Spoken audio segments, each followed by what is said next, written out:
bienvenue. Oui, bienvenue, chers confrères. Voilà, comme d'habitude lekk ni ñu amee habitude di si ñëw ak yow di si waxtaan. tey nag peut-être que le temps ne nous le permet pas pour que ñu mën a jàkkaarloo mais à chaque fois que actualité sportive am rek ñun dañuy bëgg di si waxtaan ak yow parce que sa connaissance moom am na lu muy joué bu baax a baax si suñu ay interview ba tax na dañoo bëgg ñëw rek si li nga xamante ni moom moo di Super League bi ñu taxawal ca diwaanu Europe ak polémique bi nga xamante ni commencé na koo am ci fàttali ñoo ngi ak tonton Laye ci li nga xamante ni moom moo di appel bi dalal jàmm.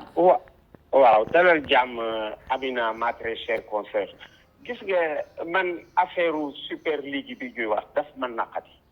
bi ma ko déggee naqadi na ma trop parce que li tax mu naqadi ma moo di sportif yi égoïste suñu woon sportif yi ils savaient partager boo demee dans un stade de football les ministres dañuy côtoyer le bas peuple. Le président de la République est côtoyé le bas peuple. Moom la ñuy wax naan d'ailleurs dans un stade ils ont tous le même âge. Ils réagissent de la même manière comme de grands enfants. gisoo ci sport rek ngay gisee magum jëmm di nuru kuy fo di à l'issue d'un match ou après un but nga gis mag muy fo. J'ai vu des femmes ñu ni li tax ñu bëgg sport dañuy gis seen jëkkër ci état bu ñu ko dul gis à la maison. buy seetaan match di yuuxu di exploser comme un enfant. J'ai vu des familles de loolu tax ñu bëgg sport parce que dañuy gis seen jëkkër ci attitude yi ñu dul gis mukk dans la vie courante. Alors quand j'ai entendu moi cette Super League mais ñii dañu égoïste c'est pas parce qu'ils sont plus riches que les autres que ñu bëgg def seen ligue bopp beru bu nga xamee ni les plus riches dañoo dem d'un côté pour peut-être gagner beaucoup plus d'argent. C'est comme si ces plus riches là évitaient de faire profiter de leur richesse aux moins riches. C'est mauvais. Michel Platini yàgg na à engager cette lutte là. D'ailleurs Platini loolu taxoon mu célébroon auprès des pays dits de petit football parce que il a toujours prôné pour ce rapprochement que les grands clubs d'y côtoyer les petits clubs. C'est à ce moment que les petits clubs vont grandir et tant mieux pour les horizons du futur. Maintenant man sama yaakaar ngi ci UEFA ak FIFA. UEFA Union européenne de football association dama naan ne ci li ñuy dem ci ban mode organisation la ban toll ci li ñuy dem ban mode organisation lay doon déjà levé nañu la voix ci côté bu positif. Ils disent jour bu ci bokk daañu la sanctionné doo dem euro bu fekkee ni tu es européen doo dem à la prochaine coupe d'Europe des nations doo dem à la prochaine CAN. Par exemple tey jii Sadio Mané ak Liverpool wala Etienne Mendy ak Chelsea buñ ci bokkee duñu dem à la prochaine CAN. Ils sont sanctionnés et c'est très bien ainsi. Il faudrait que UEFA FIFA protège ko accompagner ko pour exécuter toutes ces décisions ku ñu war sanctionner bu demee ba ñu war sanctionner à vie ba ci président de club yi parce que le président du Real Madrid Pérez est pressenti pour diriger la structure. Il ne faudrait pas que ça passe gis nga affaire boobu su xasee ba passé kenn dootul diriger le football pas seulement dans le monde mais en Europe mais aussi en Afrique parce que xam nga y a la Ligue africaine qui fait des pas de géant dans ce domaine. Nous sommes 54 pays d'Afrique 56 maintenant et 56 yëpp am nañu télévision te ci loolu la ñuy jëmi. Si ça passe dana détruire le football sur le plan mondial. Moo tax il faudrait que les gens réagissent. Il y a déjà des clubs anglais qui sont contre même si l'Angleterre semble être le noyau dur de cette nouvelle structure. Il y a des clubs anglais qui sont contre. Par exemple hier Leeds qui devait rencontrer Liverpool avant le match. Leeds dañuy sol genre t-shirt yoo xam ne ils sont contre cette initiative. Alors il faudra se battre contre cette initiative parce que Ligue des champions bi ni mu nekk nii baax na. Les clubs gagnent beaucoup d'argent tout de même. Les clubs gagnent beaucoup d'argent. Gisoo jamais le footballeur n'avait coûté si cher.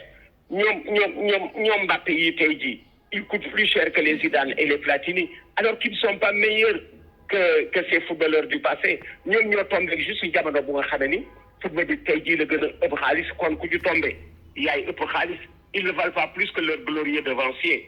Alors kon il faudrait que nous def donc évidemment léegi gis ci ku nga xam ne nag dafa daan dans 2 ou 3 ans dans des retraites parce que retraite bi lu gaaw la retraite bi c'est dès après la trentaine ils veulent en profiter au maximum mais nañ def donc parce que vitesse bu ëpp dafay mën a ci crash vitesse bu ëpp mooy kiy accidenté nañ dem lentement et sûrement. Le football dans le monde se porte bien, toutes les compétitions sont bien organisées. Si vous faites le tour du monde, les hommes les mieux payés sont les sportifs. Fenen actif football bi kon nañ def ndànk et si ça passe c'est dangereux, c'est une menace sur le monde du football Aminata. Donc si je comprends bien ñoom dañoo bëgg a jël bal bi def ko affaire de riche. Voilà, exactement Super League bi affaire de riche parce que soo xoolee il n'y a que de grands clubs.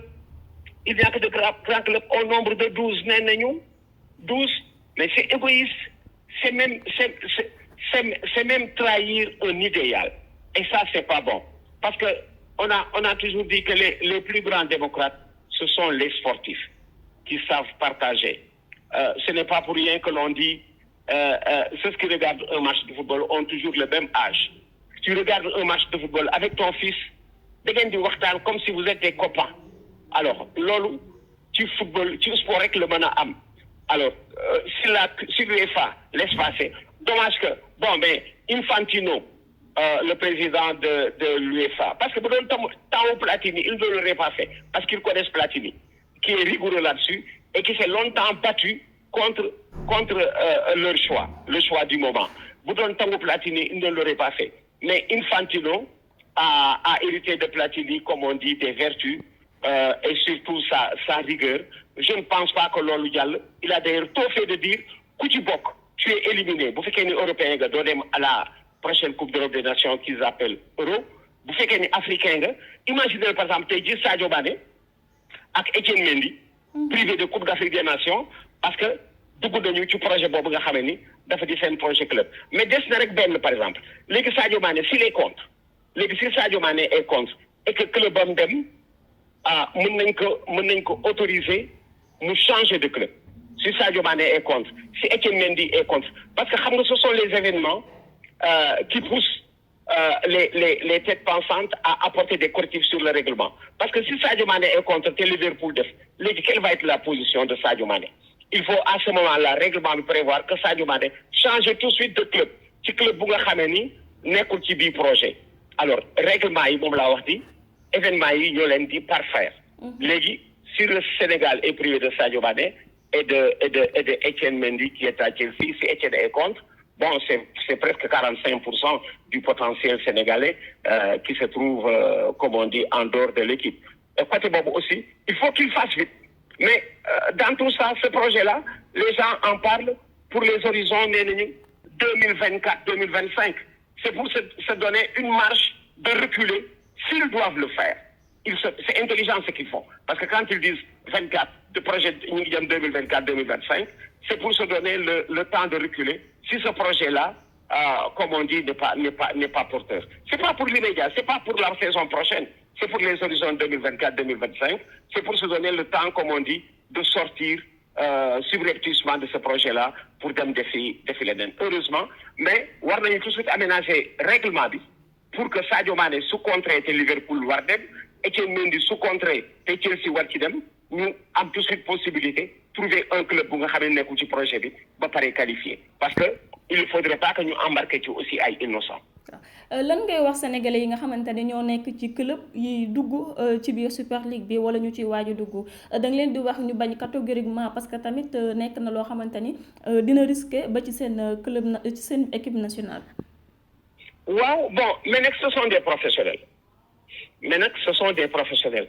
Te xam nga professionnel, gisoo fii au Sénégal dañ naan mbër soo ko bëggee discipliné laalal ci xaalisam waaw mbër soo ko bëggee yar teg ko ci yoon laalal ci xaalisam parce que mbër ci xaalisam rek la am respect ku ko laal gis ko ñoom it professionnel lañu ay footballeur professionnel lañu te seen intérêt la ñuy gis parce que xam nga kuy gagné 100 000 soo amee occasion gagné 150 000 ou 175 000 mënuloo ko bu ca dem soo ko mënul jox man kaa gagné boobu mais li wóor moo di comme ñu ngi leen di menacer déjà de sanction il vaut mieux garder li nga doon gagné plutôt que ñu sanctionner la ba nga nekk au chômage pour quelque temps encore parce que bu ñu leen sanctionné mën nañu nekk au chômage parce que bu ñu leen sanctionné du mën dem feneen ci foofu rek la ñuy def te ak foofu xamuloon na muy mujjee bon ay professionnels lañu mais man de su ma leen doon conseiller dama naan leen bu leen ci dem parce que alal ju bare nga fekk ko waaw alal ju bare nga fekkee ko mais alal ju bare buy yàq déjà xëy na li nga jotoon liggéey ba pare vaut l'hymne et le drapeau parce que léegi ñoom Sénégalais yi par exemple les professionnels sénégalais bu ñu defee boobu choix moo di lan entre l'argent et l'intérêt du Sénégal ils auraient choisi l'argent waaw entre l'argent et le drapeau du Sénégal dañuy niru ku choisir xaalis te comme doomu Sénégal lañu Sénégal soxla na leen bu ñu fàtte ni il y a l'après-football et seen après-football se fera avec le Sénégal seen après-football loolu moo wóor bis bu ñu demee ba ñàkk doole ba dootuñu xaleel amatuñu doole bu ñu footballé dañoo ñibbi si Sénégal te bu ñu ñibbi see Sénégal ci kaw suuf Sénégal la ñu war a nekk di liggéey di ci dund te bu ñu deewee fi la ñu leen di denc moo tax réew amul njëg mbokk amul njëg deret amul njëg su ma leen doon conseiller dama naan leen seet leen luy intérêt Sénégal ngeen def ko bu leen topp mukk xaalis bu bari bi nga xam ne ni amassé ko ba pare te doo ko lekk dara jaru ko. comme ni nga ko waxee nii dafa mel ni nag yow ak El Hadji Ousseynou Diouf yéen a bokk ay kàddu moom tamit même chose la wax nee na football la bu njëkk ba yëfu baadoo la woon ndax ñoom ñëpp ñu ci tekki tey jii ba am ci ay teranga boo leen xoolee dañoo bokkoon ci ay famille yu modeste donc bu ñu bëggee arrivé à ce stade fi nga xamante ni ay pauvre ñoo yóbbu football fi mu yegg si nii ñu jékki-jékki bëgg koo def affaire de riche donc là moom tamit il compte sur la FIFA pour ñu mën a gérer situation boobu. si xam nga wax naa la waxu déjà Union européenne UEFA ak FIFA parce que ñooy kilifa ñoom tey jii ñoo amee karwaas ñooy door ku leen neex ñoo amee buntu prison yi ñoo ci tëj ku leen neex te il faudrait que ñu rigide il faudrait que ñu sévère El Hadji Diouf a vu juste El Hadji Ousseynou Diouf a vu juste parce que li tax il a vu juste il a été professionnel si Sadio Mané nekk tey moo ko fa jiitu si Etienne Mendy nekk tey moo ko fa jiitu moom El Hadji Diouf tey jii boo doon seet le footballeur à offrir à l'horizon mondial El Hadji Diouf ngay choisir El Hadji Diouf ngay choisir même si Sadio Mané est champion d'Europe même si Sadio est champion d'Europe El Hadji Diouf ngay choisir pour l'équilibre avec ses 2 ballons d'or et sa finale c'est vrai de coupe d'Europe de coupe du sa finale de Coupe d'Afrique perdue, c'est vrai que Sadio Mané a aussi vécu une Coupe d'Afrique, mais là aussi nous sommes en Afrique, tu fais passer le droit d'aîné. Et du côté boobu El Hadji Diouf kilifa la ci Sadio Mané ba tax na ñoom ñaar fu ñu dem su kenn waree wax El Hadji Diouf moo war a wax Sadio Mané ci yaram dana ko ne sax El Hadji yaay wax kon kaddu gi El Hadji Diouf yëkkati kaddu la bu tegu ci yoon. kàddu la bu yenu maanaam xam nga le football su fekkee ne ay footballeur rek ay traité rek du réer du yàqu su fekkee ne football bi bàyyi dañ ko ak ay footballeur dara du réer dara du yàqu dara du kasara Amina. waaw donc ñoo ngi lay jaajëfal bu baax a baax Laye Diaw ci kàddu yi nga xamante ne yëkkati nga ko ndax jamono ji moom gis naa ni ñi nga xamante ne dañoo am amour du ballon ñëpp ñoo ngi waxtaanee li nga xamante ni moom moo di Super League bi ba tax na jaajëfal nañ la bu baax a baax di rafetlu kàddu yi. jërëjëf Amina ba beneen incha allah.